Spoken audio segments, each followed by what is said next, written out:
교수님께 여쭤보고 싶었던 게 우리나라 기술이 어느 정도인가 도대체 우리나라의 원전 기술을 미국에 수출을 할 수 있다 이런 이야기를 정부에서 하시길래 이상한 용비어 첨가 아닌가 싶은 생각도 있을 것 같아서 우리나라에서 원자력 발전소 건설할 적에 외국 기술에 잠을 받거나 외국에 꼭 의존해야 된다는 걸 들어보셨습니까? 들어보지 못했습니다. 맞습니다. 체코의 입장도 제가 생각해보면 1차전에서 웨스팅하우스가 타격됩니다. 아무리 봐도 미국 게 제일 나으니까 그래서 체코는 선택했지만 미국이 슈퍼파워 아닙니까? 미국이 껄끄러 하는 건 좀 피하고 싶어 하지 않겠어요? 한손의 입장에서는 이거는 수출 통제라는 프레임 속에서 미국 정부 책임을 받아야 되는 거고 피할 수는 없고 웨스팅하우스하고 이런 협약 결과가 나오지 않나?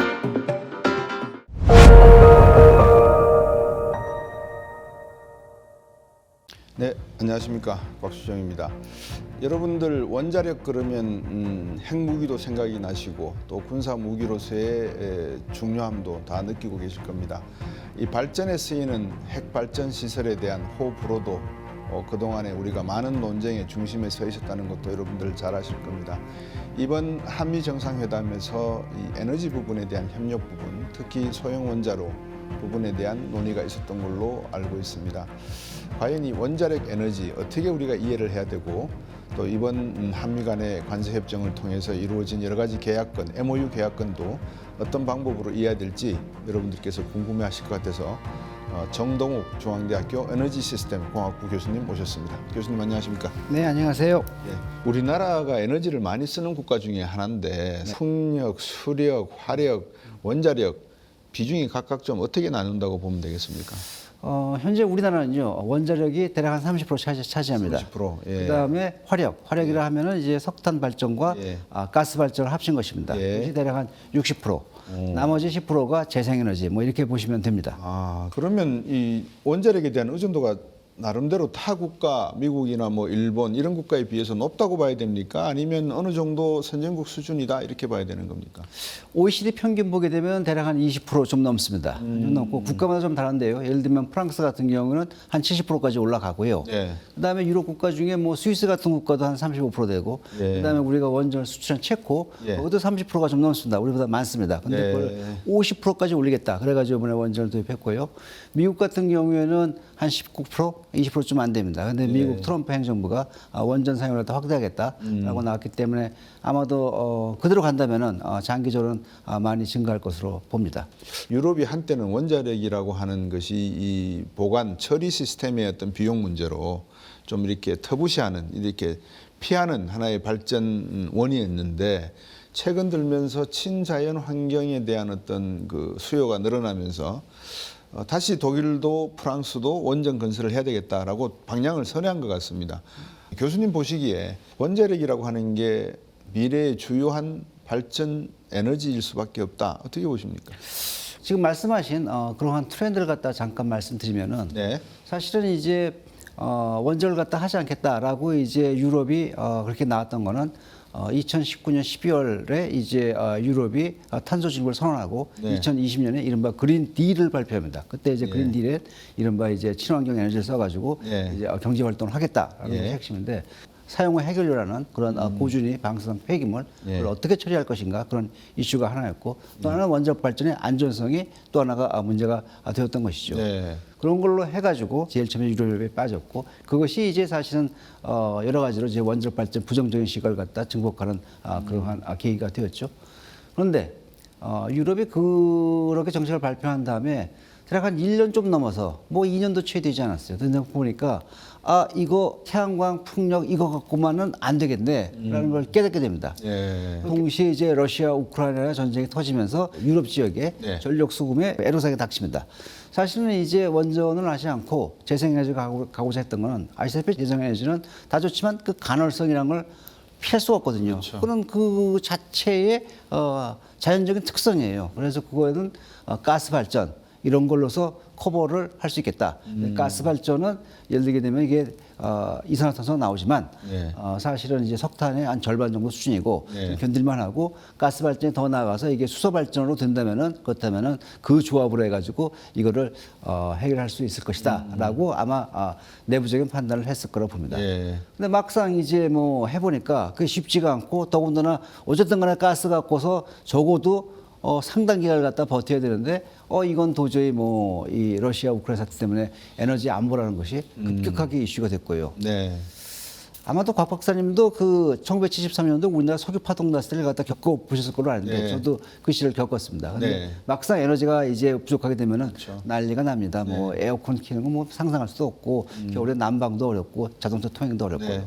이제 그런 상황이 되니까 우리가 상시적으로 공급받을 수 있는 에너지가 필요하다라는 걸 깨닫게 됩니다. 네. 뭐겠습니까? 이게 원자력이죠. 원자력이죠. 그래가지고 2022년도 7월달에 이제 유럽의 이른바 텍소노미라는 걸 바꿉니다. 네. 텍소노미는 이제 친환경 경제 활동을 정의하는 어떤 정의서입니다. 왜냐하면 유럽은 27개국이기 때문에 다 용어와 컨셉이 통일돼야 되거든요. 그렇죠. 그런데 거기에 원자력을 갖다가 그러면 2050년까지 이걸 활용해 보도록 하자. 근데 2050년 되면 그럼 안 쓰냐? 그건 아니고 그때 봐서 원자력이 사용 해결료 문제를 해결하고 그 다음에 또 이것이 이제 원자력 안전성은 계속해서 진보하면서 그걸 증명해 나가고 있거든요. 근데 네. 2050년까지도 그것이 무사히 충분히 증명이 되고 그 다음에 이른바 사회적 소유가 좋아지게 되면 그 이후에 더 쓸 수 있겠죠. 하지만 일단 2050년까지는 원전을 갖다가 해나가 보자라고 이제 나왔고요.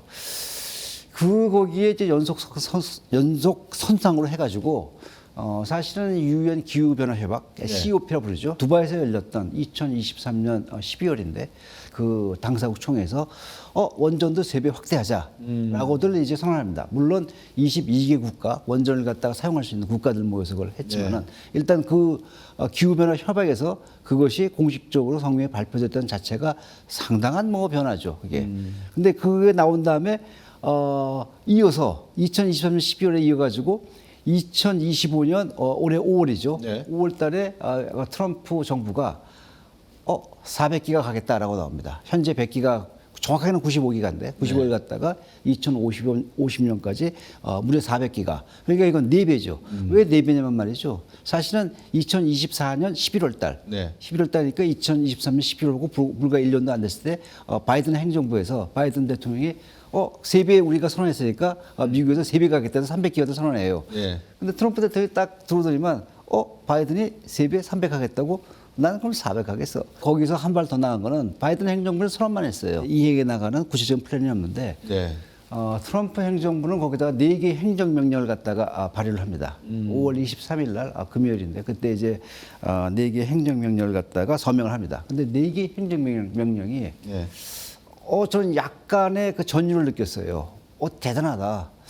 트럼프 정부가 확실히 지르는 건 확실하게 지르는구나. 이거 네. 가보겠다. 근데 그 4개 행정명령의 첫 번째 뭐냐면은 원전 건설하려면은 이거를 스피드업 해야 된다. 예. 빨리빨리 스피드업 해야 되니까 미국의 규제제도, 원자력은 대표적인 규제 산업입니다. 예. 이게 뭐 안전이 중요하니까 대표적인 규제 산업인데 50년 동안 너희들이 이렇게 규제를 해왔으면은 이제 규제 효율성을 좀 높여라. 그래서 원자를 갖다가 그 건설하겠다고 해서 나오면은 18개월 안에 줘라.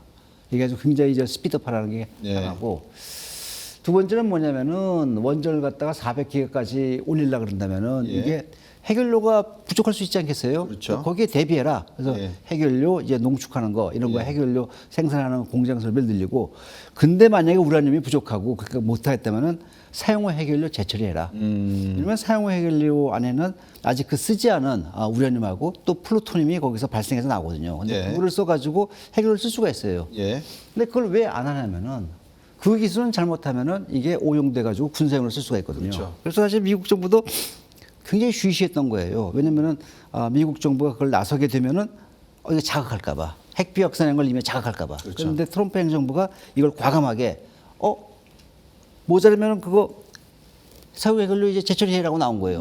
지난 수십 년간 미국에 거기에 돼 가지고 어떠한 공식적 발표도 안 하고 그냥 우리는 그냥 묻을래 그러면서 이제 덮어놨던 것인데 그래서 제가 약간 전율을 느꼈습니다. 네. 근데 세 번째가 뭐냐면은 미국의 그 전략적인 군사시설. 예. 근데 우리나라도 지금 AI가 굉장히 또 핫하지 않습니까? 그렇죠. 근데 AI는 기본적으로 데이터 센터를 갖다가 베이스로 하거든요. 네. 근데 그런 AI 데이터 센터에서 전략적으로 필요한 데이터 센터를 정해라. 예. 뭐 데이터 센터 수없이 많지만 그 중에 전략적으로 중요한 게 있지 않겠습니까? 그렇죠. 우리나라 아직 정하지 않았어요. 우리나라도 정해야 될 거라고 봅니다.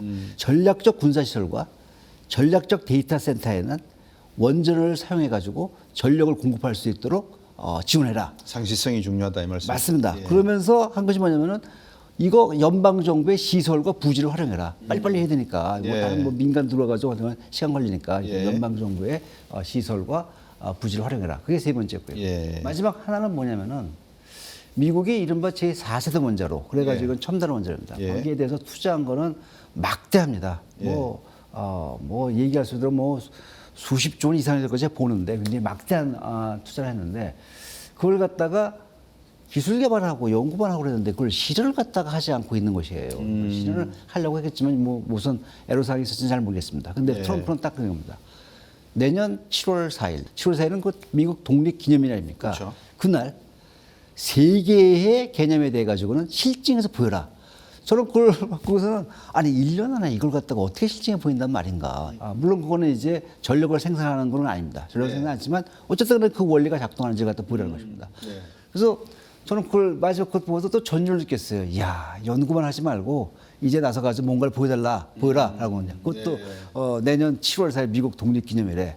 그래서 저는 트럼프 대통령은 물론 싫어하는 사람 굉장히 많죠. 싫어하는 사람 굉장히 많지만은 트럼프 대통령을 갖다 좋아할 만한 사람도 있겠구나. 저렇게 화끈하게 나오니까. 네. 그것이 현재의 네. 원적의 트렌드고요. 이러한 트렌드의 기점에서 봤을 적에 원전을 갖다 이용을 갖다가 확대해가는 트렌드는 이거는 큰 물결이다라는 봅니다. 더군다나 또 이제 빅테크들 뭐 이런 것들도 이런 회사들도 계속해서 원전을 갖다 요구하고 있고 네. 유럽도 이제 원전을 갖다 다시 써야겠다라고 나오는 거 봐서 이거는 큰 물결이라고 봐서 아마도 다시 또 뭐 탈원전으로 간다든가 이런 건 굉장히 좀 희박하게 봅니다.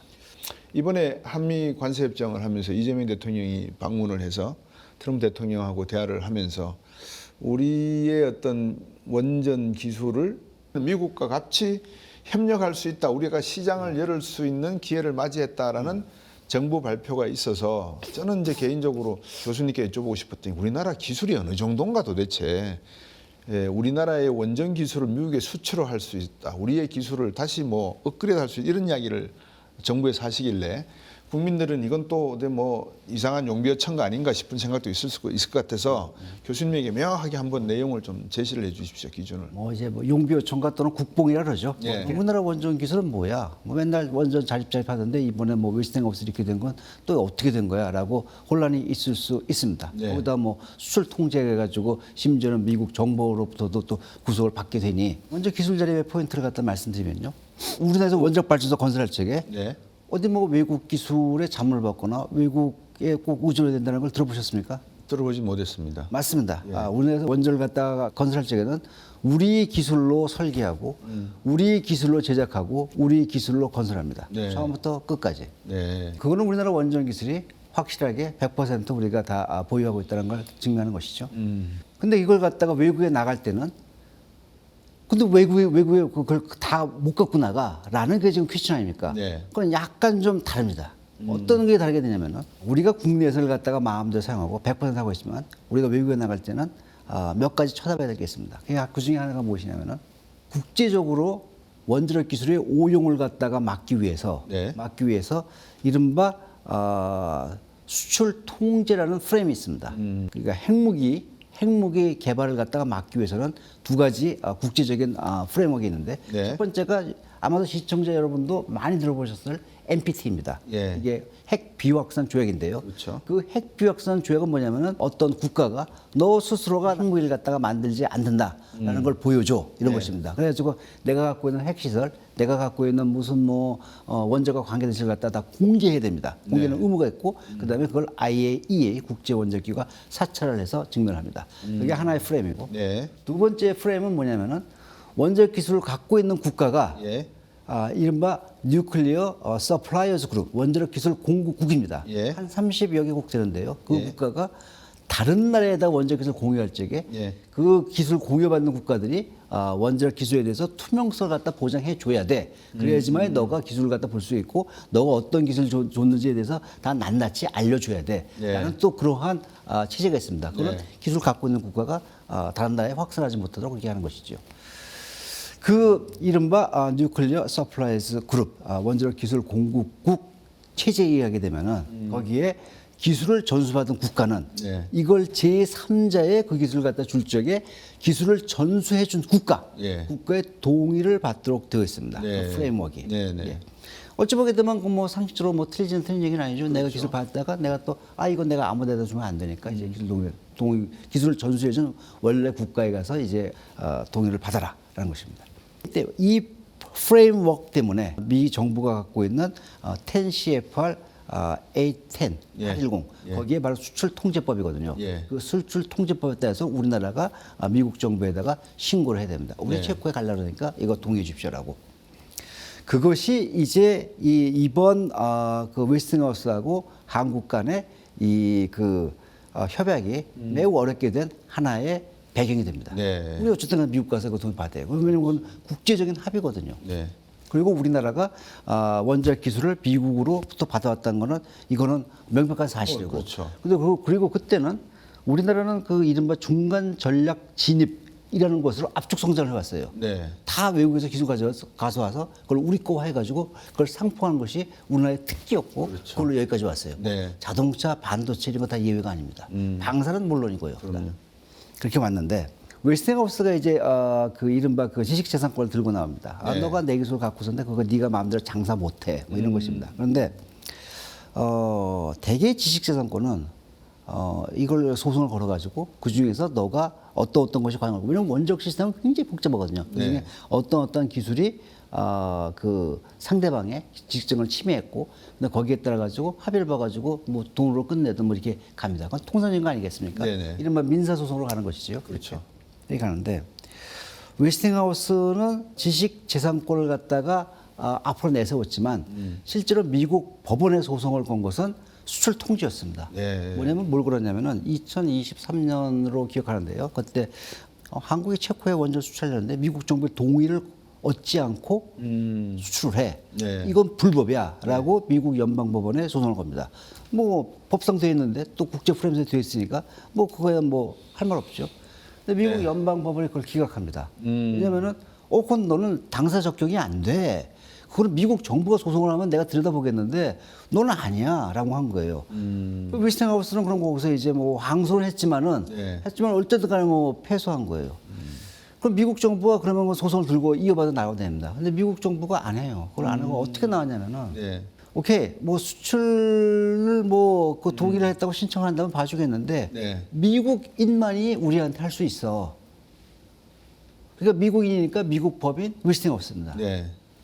그러니까 웨스팅하우스가 일종의 게이트 키퍼가 된 거예요. 그렇죠. 그러니까 웨스팅하우스한테 요청해서 오면 난 받아주겠어. 네. 근데 법원에서 한 소리 네가 하는 건 예. 난 아닌 것 같은데 이런 거예요. 예. 이게 아니 그럼 어떻게 되겠어요? 그러니까 거기에 이제 우리는 어떻게든 웨스팅하우스가 합의를 봐야 되는 것이죠. 그렇죠. 이거는 국제적인 약속이 있었으니까. 근데 한손이 그렇게 이거를 체코 수출 추진할 수 있겠다고 판단한 또 근거가 있어요. 뭐냐면 사실은 그 한미 원자력 협정, 1, 2, 3 협정이라고 부르는데 네. 한미 원자력 협정이 2015년대 우리가 개정해서 맺었어요. 거기에도 원자력 교육 조항이 있습니다. 네. 그 원자력 교육 부분에 네. 원자력 수출이 필요가 된다면 제3제 된다면 한미 양국은 상호 협조한다. 되어 있습니다. 그러니까 한미 양국 간에 협조하게도 돼 있고 하니까 이거 받아주겠지라고 저는 아마도 그 체코 수출할 때 추진했던 것 같아요. 네. 그래서 아마 미국 정부는 그 소송을 못 걸었을 것 같아요. 제가 봤을 때. 그러니까 네. 오케이 내가 받아줄게 그 뭐 원투 쓰리 협정이 다 돼 있으니까. 그런데 너가 하지 말고 일상으로 거쳐. 플러스 체코의 입장도 제가 생각해 보면은 이거 물론 제 뇌피셜입니다만은 초기에 3국에 붙었어요. 웨스팅하우스, 그다음에 EDF 우리나라. 근데 이제 1차전에서 웨스팅하우스가 탈락됩니다. 네. 그리고 이제 결선에 EDF하고 우리가 붙었는데 아무리 봐도 우리 게 제일 나으니까 그래서 체코는 선택했지만은 그래도 그 미국의 슈퍼파워 아닙니까? 네. 슈퍼파워인데 더군다나 자기들은 이제 그 동부 유럽 쪽에 있는데 아무튼 미국이 껄끄러 하는 건 좀 피하고 싶어 하지 않겠어요. 그러니까 어떻게든 뭐 계약은 하지만은 웨스팅하우스의 관계 또 미국 정부의 그런 포지션 이런 걸 갖다가 건들지 않으면 좋겠어요. 왜냐하면 미국 웨스팅하우스는 이제 원자력 산업이 뜨니까 이게 독점적 독점적 지위를 갖겠다. 예. 그건 누구나 그렇지 않겠습니까? 그렇죠. 그다음에 미국 입장에서 보니까 과거에는 내가 제일이었는데 이제 말이야 뭐 러시아 뭐 중국 이런 것도 떠오르는데 이 서방 국가에서마저도 내가 이거 지위를 놓치지 않겠다는 건 매우 강하거든요. 그러면 어떻게 했어요? 한손의 입장에서는 이거는 수출 통제라는 프레임 속에서 미국 정부에서 이는 받아야 되는 거고 피할 수는 없고. 더군다나 이게 현재 분위기가 이게 그걸 협약을 맺었고 그런 상황에서 웨스팅하우스하고 이런 협약 결과가 나오지 않나라는 게 예. 보는 것이 제 생각인데요. 예. 이런 생각을 좀 해요. 사실은 이걸 갖고서 한수원 보고 공격 아닙니까?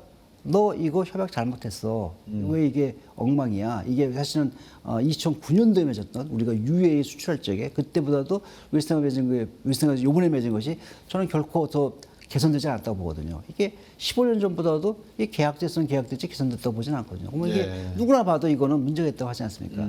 라고 일방적으로 기분 굉장히 안 좋지만 일방적으로 비난하는 거는 약간 좀 아니지 않나. 왜냐면은 말씀대로 이거는 정부 대 정부 국제적인 프레임워크 속에서 봐야 되거든요. 네. 그럼 또 이제 정부에서도 이게 비난의 화살이 우리로 오는 것이냐 이렇게 볼 수 있겠지만 지금 상황을 보게 되면은 이게 지금 미국 일방주의 아닙니까? 네. 고용무역주의고 뭐 이런 것들 이 미국 일방주의 속에서 참 우리나라가 참 쉽지 않았겠다라는 생각이 좀 같습니다. 교수님께서 우리나라의 원전 기술의 수준하고 그다음에 이번에 미국의 웨스팅하우스사와 한수원 간의 여러 가지 협력 문제 그게 기본적으로 미 정부와 한국 정부 간의 협력 문제가 대전제가 되어 있기 때문에 앞으로도 협력 문제는 계속 논의될 가능성이 있다라고 하는 하나의 그 문을 열어주셨거든요. 지금 창문을 보여주셨는데 이제 미국이 2030년까지 조금 전에 말씀하셨지만은 새로운 원전을 10기를 더 건설하겠다. 그중에 내년도 7월 4일까지 트럼프 대통령이 야 5개 샘플 중에 3개 보여줘봐. 인디애나라든지 중서부 지역의 옥수수 밭이 지금 데이터 센터로 변하고 있는 상황이고 거기에 필요한 뭐 대부분 전력 사용량이 1기가와트를 넘더라고요 보니까. 그러면 이제 그런데 필요한 원전 기술의 도입 부분에 있어서 한국의 도움이라는 표현을 써야 될까요? 한국의 기술과 한국의 어떤 생산 비용 저렴한 그렇지만 효력 있는 가성비가 좋은 소형 원자로를 건설하도록 이번에 협력을 약속을 하고 온 듯한데 우리나라의 소형 원자로 발전 기술은 어느 정도고 과연 미국과 협력할 수 있는 그런 레벨이 어느 정도 레벨인지가 좀 궁금해집니다 갑자기. 첫째는요. 미국 정부에서 발행한 보고서를 보게 되면은 네. 미국이 앞으로 뭐 데이터 센터니 뭐 전력 수요니 이런 걸 감당하기 위해서 원전을 갖다가 증설을 팍팍 해야 되는데 네. 연간 증설할 수 있는 카파시티 능력이 한 3기가와트 수준이다라는 얘기가 있습니다. 예. 그러니까 뭐 잘해봤자 한 3기 정도 짓는데 그러네요. 그마저도 대형 원전을 짓기는 쉽지가 않다라는 게 리포팅이 되어 있습니다. 네. 근데 미국에서 지난 한 40여 년 동안 뜨문뜨문 있었지만은 기본적으로 그 원자력 발전소를 짓는 그 인프라가 무너졌어요. 인프라가 무너지고 가장 최근에 지은 것이 이제 보글 원전인데 이게 2023년, 24년에 이제 준공했는데 뭐 엄청나게 비쌉니다. 엄청나게 비싸니까 뭐 이걸 갖고서 미국 산업 기반에서 가기는 쉽지 않다는 거죠. 많이 짓기도 어렵고 비싸기도 하고 그러니까 미국의 입장에서는 어쨌든 간에 뭔가 파트너십을 갖다가 맺어야지만이 이런 뭐 400기가 같다는 거 이걸 실현할 수 있을 텐데 찾아보게 되니까 사실은 뭐 마땅한 파트너는 우리나라밖에 없는 것이죠. 우리나라밖에 없으니까 한번 해보자라고 나온 거라고 저는 봅니다. 네. 사실 그 협력의 구체적인 거는 아직 안 나온 것 같아요. 네. 협력의 구체적인 거는 지금 이제 미국 정부는 이렇게 이제 그 입장을 던지지만 사실은 이제 우리나라 원전 산업체하고 미국의 원전 산업체, 웨스팅하우스죠. 아무래도 이게 민간 베이스로 이렇게 협력하게 되니까 여러 가지 이제 치열한 무슨 이익과 배분이라든가 그런 문제가 있겠죠. 네. 거기에 대해서 논의가 앞으로도 계속 될 거라고 보고요. 어쨌든 미국의 입장에서는 지금 당장 자국의 원전 산업 인프라 갖고 지금 400기가 던진 걸 맞추기는 어렵다. 이것도 2030년까지 10기를 갖다 추가하는 것도 어렵다라고 보기 때문에 지금 논의는 이루어지고 봅니다. 근데 소형 모듈 원전 말씀하셨는데 네. 소형 모듈 원전은 굉장히 다양한 형태가 있습니다. 이게 지금 우리나라가 지금 이제 체코에 수출한 것, 또 우리나라가 지금 운영하고 있는 것, 그건 이른바 이제 3세대 원전 또는 2세대 원전을 부르는데, 그건 다 가압 경수로용 네. 타입입니다. 물을 갖다가 기본적으로 에너지 전달 매체로 쓰는 그런 타입이지요. 근데 4세대 원전 같은 경우에는 그거를 이제 소디움을 쓰거나 가스를 쓰거나 뭐 다양한 다른 형태로서 이제 에너지를 갖다가 해결로부터 뽑아내는 형태입니다. 4세대 원자력에 대해서는 우리나라는 미국하고 뭐 견주지 못합니다. 워낙 미국이 워낙에 앞서가고 있기 때문에 견주지 못하고 하지만 그 제 3세대 원자력 우리나라 APR 1400이죠. 유해 수출하고 최고 수출하는 거. 이 노용은 세계적인 경쟁을 갖고 있고요.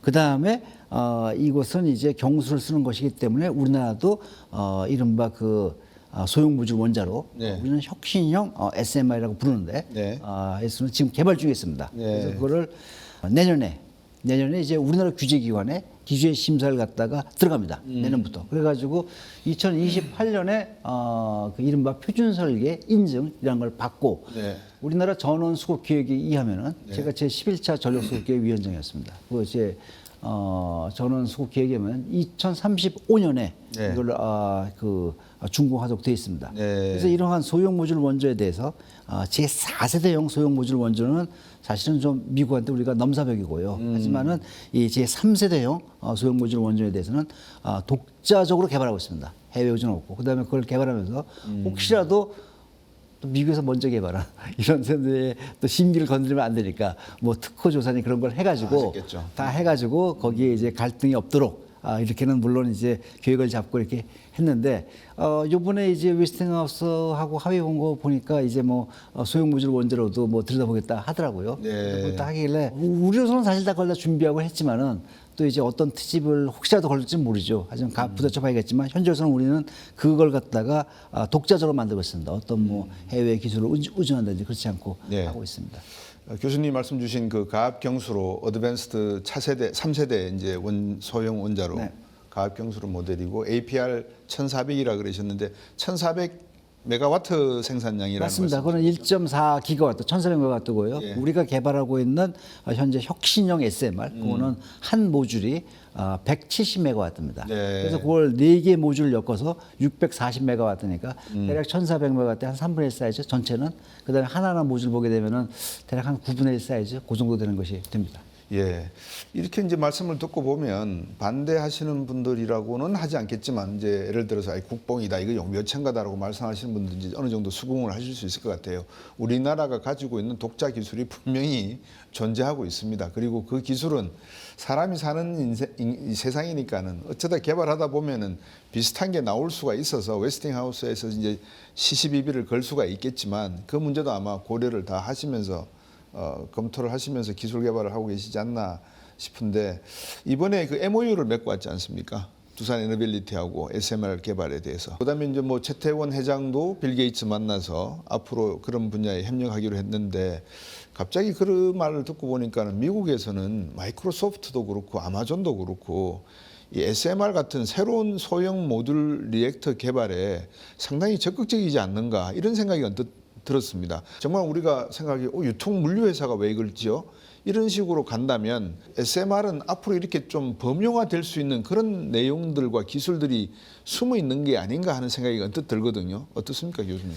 당초 그 SMR이 아주 새롭게 나온 컨셉은 아닙니다. 그 SMR을 처음에 이제 원자력 커뮤니티에서 개발할 적에는 사실은 원격지 송전선이 가기 어려운 극지방 같은 경우 그런 경우에서 전력은 필요하지만은 이거 송전선을 깔려면 너무 멀잖아요. 근데 그런 극지방이 전력 수요가 클 수가 없거든요. 거기에 맞는 원자로 이용해서 사실 한 것인데 메이저 이 전력 시장에다가 못 내올 이유는 없거든요. 더군다나 가면 갈수록 이제 안전성도 더 요구사항이 많아지고 그 다음에 이 SMR의 을 다양한 용도로 활용할 수가 있거든요. 그다음에 이어가지고 뭐 아마존이니 뭐 메타니 뭐 이런 데는 이제 방대한 사실 데이터에 기반한 이런 걸 하고 있거든요. 그러니까 그걸 데이터 센터 그런다면은 작게는 뭐 50메가와트에서 많게는 뭐 한 300메가와트 정도로 되거든요. 물론 클러스터가 되면 그것도 기가와트가 넘지만 그런데 전력을 공급하기가 유리하거든요. 유리하기 때문에 주목하게 된 것이지요. 사실 덩치가 크게 되면은 뭐 이제 곽 박사님도 아시겠지만 덩치가 크게 되면은 의외로 어제 끼어들기가 좀 쉽지가 않아요. 근데 작게 되면은 야 작은 거 여기 넣고 여기 좀 크면 2개 합치고 여기 3개 합치고 그런 다양성이 있거든요. 그렇기 때문에 용도의 활용성이 높지요. 다만 왜 그걸 지금 못 하냐면 비싸서 그래요. 비싸서 이게 대형 원자에 비해서 SMR은 비쌉니다. 그렇기 때문에 SMR의 경제성을 어디까지 보여줄 수 있겠냐 그것이 관건입니다. 예, 기술적으로는 가능한데 이게 얼마큼 경제성을 확보할 것인가. 네. 대형 원전 보다 조금만 비싸면은 가능해요. 조금 비싸더라도 이거 여러 가지 쓰겠는데 나한테 딱 맞는데 그렇다면 들어올 수 있지 않겠습니까? 네. 그렇기 때문에 사실 경제성 싸움이죠. 그래서 그런 걸 보고 있고요. 가장 빠른 지금 SMR은요 온타리오 전력사죠. 캐나다의 두 번째 큰 전력사입니다. 네. 사실은 이게 뭐 극지 같은 데 넣는 거는 시장이 크지 않아요. 그렇죠. 메이저 전력사가 이걸 쓰겠다고 나와야 됩니다. 그런데 온타리오 전력사가 이미 이건 건설허가가 났습니다. 그래서 2028년 또는 29년 그래요. 그때 이제 거기에 이제 BWRX 300, BWRX 300이라고 그거는 우리가 갖고 있는 가압 경수로형이 아니고 예. 비등수로형이라 그래가지고 물을 쓰는 거지만 조금 다릅니다. 그러니까 제 3세대용 SMR이지만은 네. 조금 다릅니다. 근데 그거를 2030년에 가기 전에 그것이 이제 운전하는 걸 갖다 볼 수 있을 거고요. 네. 중국은 더 빠릅니다. 중국은 이미 2026년 내년이면은 이제 발전에 들어갈 겁니다. 이미 다 이제 원자로 다 만들어 가지고 다 설치했고 지금 이제 한 1년 남았으니까 이제 마무리 공사 단계에 들어갈 걸 보는데 거기는 ACP100이라고 예. 그거는 이제 100메가와트짜리인데 예. 중국에서 지금 최초로 이게 보이고 있습니다. 러시아도 합니다. 러시아는 그보다 더 작은 50메가와트인데 그건 원래 선박용으로 쓰던 걸 갖다가 이제 그걸 하겠다 해서 나오고 있고요. 조만간에 이제 이 SMR의 경제성, 주로 경제성입니다. 경제성을 갖다가 이제 볼 수 있는 날이 올 것이고 우리도 거기에 대비해 가지고 지금 개발 중인데 약간 좀 늦기 시작했지만은 우리는 원적 사업도 늦기 시작했어요. 하지만 우리의 특기가 뭡니까? 항상 중간에 들어가가지고 천들 따라잡는 이런 막강한 저력이 있지 않습니까? 예. 그러면 트럼프 대통령도 야 이거 규제 빨리 풀어 18개월 내에 빨리 착공할 수 있도록 모든 걸 해줘 원스톱 쇼핑으로 해줘 뭐 이런 식으로 이제 말씀을 하셨다면 2015년도 교수님께서 우리나라와 미국 간의 그 원자력 핵 협정도 체결을 했으니까 이 부분도 지금 10년이 지났지 않습니까? SMR이 나오고 새로운 기술이 논의가 된다면 새로운 이 문제도 한번 검토를 해야 되지 않느냐. 그래서 이참에 한미 간에 협력을 한다고 하니까 기술적인 협력도 협력이지만 문서적인 협력, 상호 협력에 대한 조항이나 이런 것도 한번 따져봐야 될 시점이 아닌가 하는 생각이 들거든요. 우리나라가 이런 여러 가지 상황에서 뭐 원자력 협정에 지금 이제 묶여 있는 사용 해결료 처리 문제 이런 걸 나설 수 있고 이번에 이제 이재명 대통령 갈 때도 뭐 아젠다가 좀 있었던 것 같아요. 네. 사용 해결료를 갖다 우리는 제철을 할 수가 없어요. 근데 미국이 제철이하고 나오니까 우리도 좀 제철을 좀 하자. 더군다나 우리는 자원 빈국이고 그러니까 거기 있는 걸 쓸 수 있도록. 예. 그래서 사실은 미국이 제철에 대해서 한 번도 얘기를 안 했어요.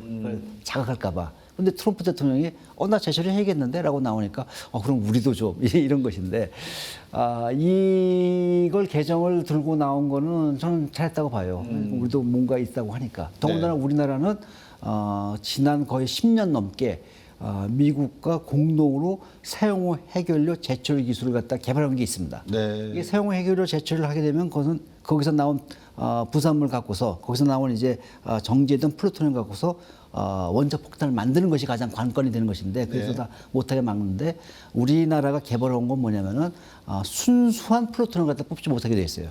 다른 것들이 섞여 있어서 순수한 걸 못 뽑기 때문에 핵무기의 전용이 불가능하다고 얘기하는데 굉장히 어려운 것이죠. 그렇기 때문에 이거는 상업적으로 활용이 가능하다. 그래서 그것이 정말 가능한지 어쩐지에 대해서 미국과 공동연구를 하고 있는 게 있거든요. 이제 그런 걸 베이스로 해가지고 좀 풀어보자는 걸 제안하고 있는데 성공할지는 잘 모르겠습니다. 이 사용 해결을 제철할 수 있는 국가는 전세적으로 5개의 국가 플러스 하나입니다. 5개 국가는 유엔 상임이사국, 네. 미, 영, 푸, 소련, 중국이죠. 예. 자기는 딱 갖고 있어요. 근데 딴 데는 못하게 합니다. 유일하게 그걸 갖다 할 수 있는 그 상임이사국이 아닌 국가는 일본입니다. 그 일본은 할 수 있어요. 일본은 할 수 있는데 상당히 외교적으로 노력을 했고 신뢰를 얻어가지고 그걸 갖다가 1980년대 후반, 1988년도에 그걸 획득을 했죠. 근데 이제 우리나라가 이걸 요청할 적에 과연 미국이 수용할지는 지켜봐야겠습니다만은 우리나라 봐서는 내밀어 볼 수 있는 카드는 카드지요. 예. 네, 앞으로 한미 협상에 있어서 우리가 중요한 카드로 사용할 수 있는 충분한 어떤 당위성은 제가 가지고 있지 않나라고 판단이 듭니다.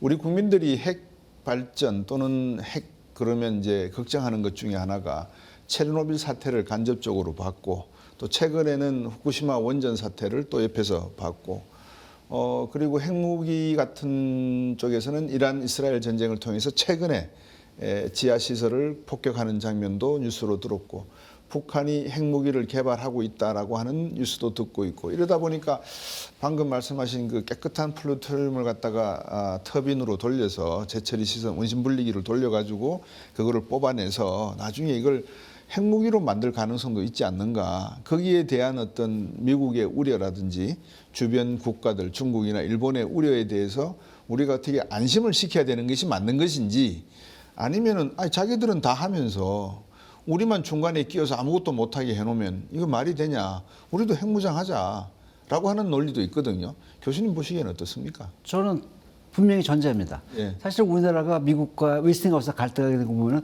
이제 우리나라 독재 개선을 할 수 있는데, 그러니까 웨스팅하우스의 심기를 좀 건드린 것이죠. 네. 원래 실력 있는 사람은 항상 겸손합니다. 근데 그렇게 결코 나갈 필요가 없고요.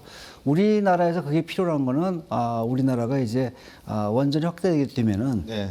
우라늄이 많이 필요하거든요. 그 원전의 연료. 네. 그런데 이제 천연 우라늄이 0.7%입니다. 우라늄 235가 우라늄 그렇죠. 235를 갖다가 해결료를 쓸 수가 있는데 238은 그걸 못 쓰고요. 그래서 사용 해결료에는 그보다 많은 1%의 우라늄 235가 있어요. 더군다나 프로토늄도 있고. 그러니까 우리는 연료로서 이걸 재사용할 필요가 있으니까 이걸 갖다 우리가 할 수 있도록 해달라. 그리고 또 우리가 쓰는 기술은 이것이 순수하게 플루토늄만 뽑아낼 수가 없는 기술이고, 거기는 항상 더티, 이른바 더티 물질이라는데, 네. 이른바 이제 불순물이 함유될 수밖에 없기 때문에 이걸 핵물에 전용할 수가 없다. 전용할 수 없으니까 이걸 갖다가 쓰게 해달라. 그리고 정말로 이것이 불순물이 들어오기 때문에 전용할 수 없는지는 미국과 공동 연구로서 보여주겠다. 지금도 하고 있거든요. 네. 그 과정을 통해서 우리가 이걸 순수하게 경제적인 목적으로 쓰겠다고 이렇게 나가야 되는 것이, 너도 하는데 뭐 나는 왜 못하겠냐, 이러면은 뭐 이미 하고 있는 사람들은 두할 사람 아무도 없습니다. 이건 그렇겠죠. 뭐, 예, 그런 말을 들으면 기분 좋아할 나라들은 별로 없다는 생각이 드는데, 앞으로 무기라고 하는 군사적인 차원에서도 살펴보면 대한민국이 핵 잠수함도 가져야 되지 않겠는가. 예를 들어서 또 대양 해군을 지향한다면 항모도 가져야 되는데 그 연료를 핵 아니면은 대안이 없다, 이런 생각들을 하고 계시거든요. 교수님 보시기에 미국의 NPT의 관리와 IAEA의 감시만 우리가 제대로 준수를 하고 미국과 협력만 제대로 된다면 우리가 이 핵을 잠수함이라든지 항모라든지 이런 기술, 군사 안보적 기술 개발로 이어가는 데서는 문제가 없을 것 같습니까? 어떻습니까? 우선은 약간 좀 구분해야 될 게 뭐냐면요. 네. 원자력 잠수함, 뭐 예. 핵잠수함이라는 것이 구동을 갖다가 원자력을 쓴다는 것이지, 그게 핵무기를 갖다가 반드시 쏴야 되는 건 아니에요. 아니죠. 그렇기 때문에 그는 구동을 갖다가 원자력을 갖다 쓰는 것이기 때문에 일반적으로 생각하시는 원자폭탄, 핵무기가 좀 다른 것입니다. 그냥 뭐 그 원자력 잠수함, 핵잠수함은 바닷속에서 거의 한 달 넘게 갖다 다닐 수가 있거든요. 그렇죠. 디젤을 쓰게 되면 공기가 필요하기 때문에 부상을 해야 되고, 그때까지 취약점이 되니까. 네. 그래서 원자력 잠수함을 핵무기하고 동일시는 하지 않습니다. 그다음에 핵항모도 마찬가지고요. 그건 이제 에너지 구동을 갖다가 원자력을 그렇죠. 쓴다는 것뿐이지요. 그리고 사실은 지금 우리가 쓰는 SMR 있지 않습니까? 네. SMR이 사실 원조가 그 원자력 잠수함이라고 보시면 됩니다. 네네. 그렇기 때문에 사실은 그 기술을 갖고서 원자력 잠수함, 핵 잠수에 쓰는 구동체, 추진체로서는 갈 수가 있습니다. 물론 그걸 함에 있어서도 워낙 민감한 이슈가 되니까 네. 함에서도 이제 뭐 미국의 동의, 심지어 어쩌면 또 이제 주변국, 뭐 일본을 포함한 일본도 동의를 받아야 할지는 잘 모르겠지만은 핵무기를 갖다가 쏘는 이런 건 아니기 때문에 이거는 뭐 잘 외교적으로 한다면은 할 수 있다고 보는데, 기술보다도 이 원자력 부자는 기술보다도 국제적으로 신뢰를 어떻게 얻느냐, 이런 게 중요하거든요. 네. 그래서 그런 면에 있어가지고 우리나라의 정치계, 또 우리나라 이제 기술계에서 보다도 좀 더 낮은 자세로 접근하면 되지 않을까, 이렇게 봅니다. 그럼 많은 분들이 원자력을 생각을 할 때 그동안에 어떤 정치적 쟁점이나 또는 사회적 갈등에 그 대변되는 문제로 이어져 오다 보니까 찬성하는 쪽은 적극적으로 찬성을 하지만 반대하는 쪽은 또 반대를 적극적으로 하고 있고, 근데 앞에서 서두에서 말씀 주셨다시피 유럽 국가들이 그렇게 복지 그러고 탄소 중립 이야기를 하다가 이제는 방향을 바꿔서 뭐 재처리 비용이나 다른 발전원을 사용하는 비용이나 비슷할 수밖에 없겠는데 다시 우리 원자력으로 돌아간다. 이런 발표를 하고 트럼프 대통령도 적극적으로 나서는 걸 봐서는 원자력이 필요악이다라는 생각이 어느 정도 들거든요. 사실 이제 원자력이라는 걸 처음에 활용할 수 있겠다. 그래서 이것이 인류한테는 희망의 에너지였습니다. 그렇죠. 예를 들게 되면은 미국의 그 시에라 클럽이라고 이것이 이제 환경하는 사람들이 모인 클럽이더라고요. 예. 그분들이 이제 처음에 이제 원자력을 이제 에너지를 갖다 활용하게 되니까 1960년대 그 시에라 클럽이 드디어 인류의 에너지 문제를 해결했다. 인류의 에너지 문제는 사실 굉장히 심각한 거거든요. 네. 발전하면서 점점 더 에너지를 더 많이 쓰게 되고 이거 없이는 우리가 지금과 같이 윤택한 지금도 에어컨도 나오고 자동차 비행기 다 하지 않습니까? 할 수가 없으니까. 예. 초창기에 굉장히 희망의 에너지도 받았습니다. 그런데 이제 이거를 인류가 다루는 기술이 사실은 여러 가지로 좀 부족한 게 있지요. 있었으니까 이제 뭐 원전 사고도 나고 이런 게 발생했지요. 그런데 사실 인류는 그런 과정을 통해서 발전해 왔습니다. 비슷한 예를 하나 들게 되면은 지금 가정마다 이제 보일러가 있습니다. 네. 보일러.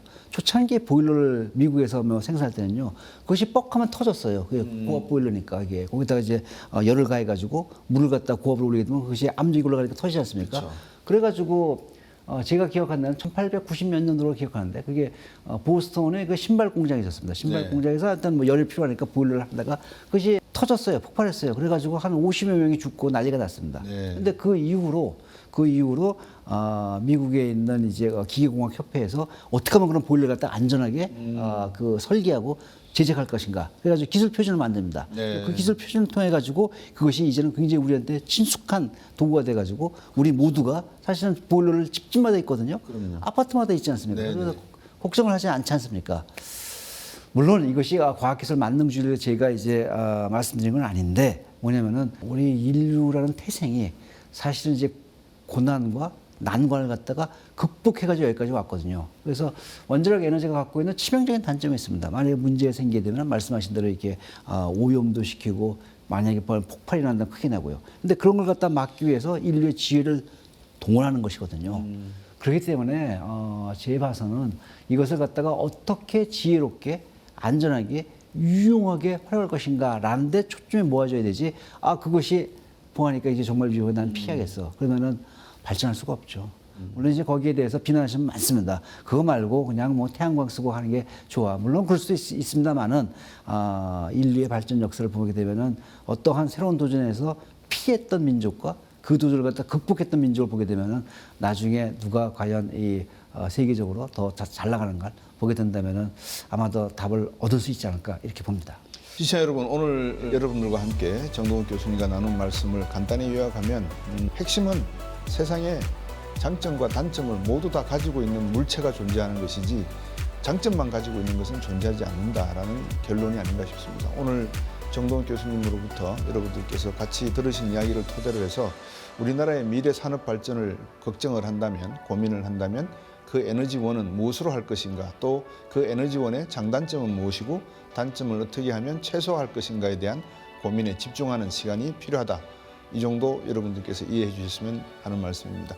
오늘 정동욱 중앙대학교 에너지시스템공학부 교수님 말씀 잘 들었습니다. 교수님 감사합니다. 감사합니다.